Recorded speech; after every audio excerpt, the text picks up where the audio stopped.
Assalamualaikum warahmatullahi wabarakatuh. Kami dari kelompok 5 kelas A mata kuliah Ilmu dan Perancangan Perundang-undangan ingin membedah buku atau menjelaskan mengenai isi dari buku yang berjudul Ilmu dan Pembentukan Peraturan Perundang-undangan, karya dari dosen kami yaitu Prof. Wicipto Setiadi.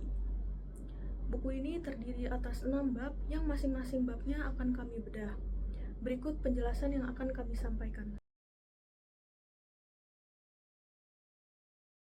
Pengaturan sebelum diundangkannya Undang-Undang Nomor 12 Tahun 2011. Pengaturan mengenai pembentukan peraturan perundang-undangan sebelum diundangkannya Undang-Undang Nomor 12 Tahun 2011 telah diatur dan tersebar dalam berbagai bentuk aturan dan ketentuan. MPR RI menganggap bahwa pengaturan tata cara pembentukan undang-undang dalam undang-undang merupakan hal yang penting, sebagaimana yang diamanatkan dalam Pasal 22A Undang-Undang Dasar 1945.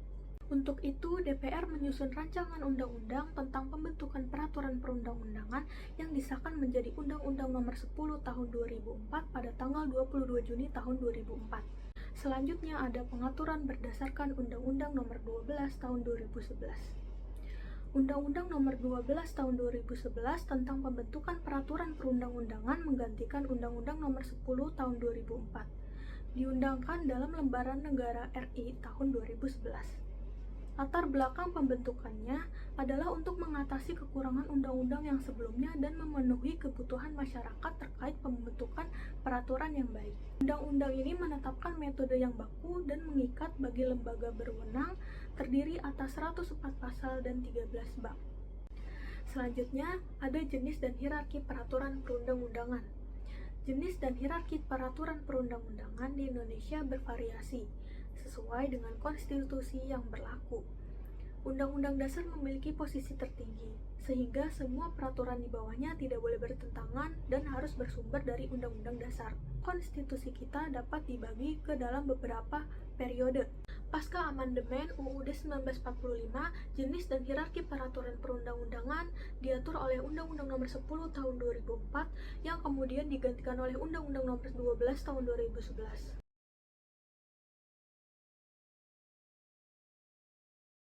Selanjutnya, kita akan membahas fungsi peraturan perundang-undangan yang penting untuk kita ketahui. Menurut buku yang kita ulas, peraturan perundang-undangan memiliki dua fungsi utama. Yang pertama, fungsi umum sebagai instrumen hukum yang mengatur segala aspek kehidupan berbangsa dan bernegara. Yang kedua, fungsi khusus yang memberikan petunjuk mengenai sistem ketatanegaraan yang dianut oleh suatu negara. Selanjutnya, di dalam buku ini membahas materi muatan peraturan perundang-undangan. Ini mencakup semua materi yang terdapat dalam peraturan disesuaikan dengan jenis, fungsi, dan hierarkinya. Di sini kita menemukan rincian tentang materi muatan undang-undang dasar, undang-undang, peraturan pemerintah pengganti undang-undang, peraturan pemerintah, peraturan presiden, dan peraturan daerah. Kemudian, di dalam bab 1 ini juga membahas lembaga pembentuk peraturan perundang-undangan. Terdapat banyak lembaga yang berperan yang bisa dibedakan antara tingkat pusat dan daerah serta berdasarkan jenis peraturannya. Lembaga di tingkat pusat termasuk lembaga negara, kementerian, dan lembaga pemerintahan non-kementerian. Sedangkan di tingkat daerah, kita melihat beragam kabupaten, kota, dan provinsi di Indonesia. Selanjutnya, mari kita lihat landasan konstitusional dalam pembentukan peraturan perundang-undangan yang sangat krusial dalam teks ini. Terakhir, di dalam buku dan bab 1 ini membahas persiapan dalam pembentukan peraturan perundang-undangan. Ini meliputi persiapan untuk undang-undang atau perpu, peraturan pemerintah, peraturan presiden, dan peraturan daerah. Melanjutkan penjelasan dari teman saya, pada bab 2 ini kita akan membahas tentang proses perancangan peraturan perundang-undangan, di mana diawali dari A, yaitu perancangan undang-undang yang memiliki beberapa tahapan penting. Yang pertama yaitu adalah penyusunan naskah akademik, yang kedua yaitu penyusunan prolegnas yang terbagi lagi menjadi prolegnas jangka menengah, prolegnas prioritas tahunan, penyusunan RUU kumulatif terbuka, dan penyusunan RUU di luar prolegnas. Selanjutnya kita masuk ke poin B, yaitu perancangan peraturan pemerintah atau PP dan perancangan peraturan presiden atau Perpres. Di poin C itu membahas tentang peraturan perundang-undangan yang memerlukan dan tidak memerlukan izin perkara. Selanjutnya di poin D ada perancangan perda provinsi dan perancangan perda kabupaten. Dan yang terakhir yaitu adalah perancangan peraturan perundang-undangan yang lainnya. Nah, dari masing-masing subbab tersebut menjelaskan tentang mekanisme, syarat, dan tata cara perancangan peraturan perundang-undangan yang baik dan benar. Pembahasan penyusunan peraturan perundang-undangan terbagi menjadi beberapa bagian, yaitu penyusunan undang-undang, Perpu, PP, dan Perpres. Penyusunan undang-undang RUU dapat diusulkan oleh DPR, DPD, atau Presiden melalui prolegnas. Ada dua jenis RUU. Yang pertama, RUU inisiatif DPR.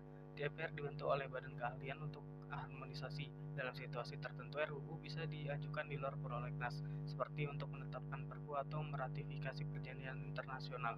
Yang kedua ada RUU inisiatif Presiden, disiapkan oleh kementerian atau lembaga terkait dan melibatkan panitia antar kementerian jika diperlukan. Setelah selesai, RUU dibahas bersama DPR. Kedua, penyusunan Perpu.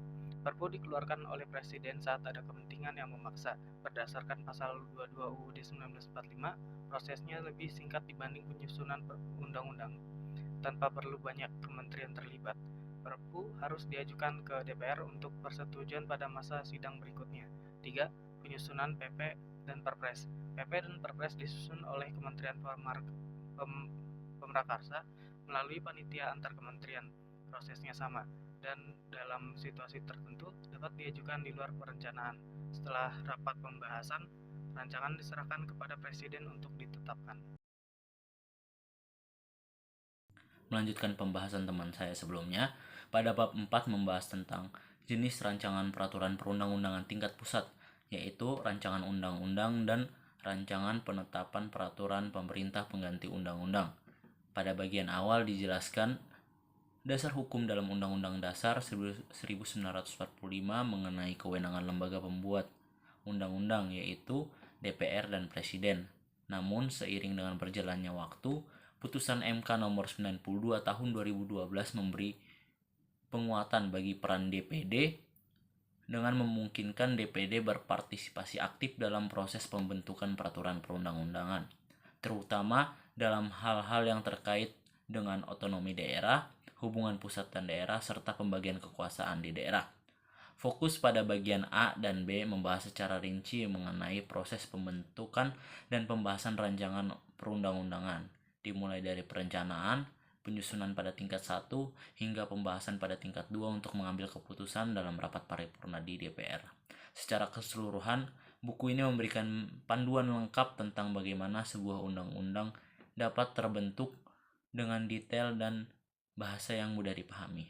Pada bab 4, poin C membahas mengenai tahapan pembahasan rancangan perundang-undangan, penetapan peraturan pemerintah pengganti perundang-undangan atau Perpu. Dalam bab ini, mengatakan bahwa dasar hukum Perpu adalah pasal 22 UUD NRI tahun 1945, yang memperbolehkan dibentuknya Perpu dalam keadaan memaksa. Akan tetapi, definisi keadaan memaksa yang bersifat subjektif baru diperjelas dengan adanya putusan Mahkamah Konstitusi nomor 138 garing PUU strip V II garing 2009 yang menetapkan syarat objektif kegentingan memaksa menjadi 3, yaitu adanya kebutuhan mendesak, adanya kekosongan hukum, dan kekosongan hukum yang tidak dapat diasasi dengan prosedur biasa. Setelah Perpu diterbitkan, maka akan ada persidangan DPR berikutnya untuk diajukan agar diberi persetujuan dan untuk menjadi undang-undang. Selanjutnya, poin D membahas mengenai peraturan daerah dan pengharmonisasian peraturan perundang-undangan. Pengharmonisasian bertujuan untuk menyelaraskan undang-undang yang lebih rendah dengan UUD 1945 dan peraturan perundang-undangan yang setingkat maupun yang lebih tinggi, dan untuk menghasilkan kesepakatan terhadap substansi yang diatur. Secara keseluruhan, bab 4 poin C dan D membahas mengenai panduan lengkap tentang Perpu, Perda, dan serta tata cara pengharmonisasian peraturan perundang-undangan. Selanjutnya, saya akan membahas bab 5 mengenai pengesahan atau penetapan. Terdapat perbedaan yang signifikan antara pengesahan dan penetapan dalam konteks peraturan perundang-undangan. Pengesahan berlaku untuk undang-undang yang harus melalui persetujuan bersama antara DPR dan Presiden, di mana RUU harus ditandatangani oleh Presiden agar sah secara formal. Sementara itu, proses penetapan berlaku untuk rancangan peraturan pemerintah, rancangan peraturan presiden, dan rancangan peraturan daerah. Rancangan peraturan pemerintah dan rancangan peraturan presiden diajukan oleh kementerian atau lembaga non-kementerian kepada presiden setelah melalui pengharmonisasian dan analisis oleh Menteri Sekretaris Negara. Sedangkan rancangan peraturan daerah disampaikan oleh Menteri Dalam Negeri kepada gubernur untuk ditandatangani oleh kepala daerah atau pejabat pengganti. Proses-proses ini bertujuan untuk memastikan bahwa semua peraturan yang ditetapkan memiliki substansi yang jelas sebelum diundangkan. Selanjutnya, saya akan menjelaskan mengenai pengundangan. Pada bab pengundangan, dijelaskan mengenai apa itu pengundangan dan jenis peraturan pengundangan.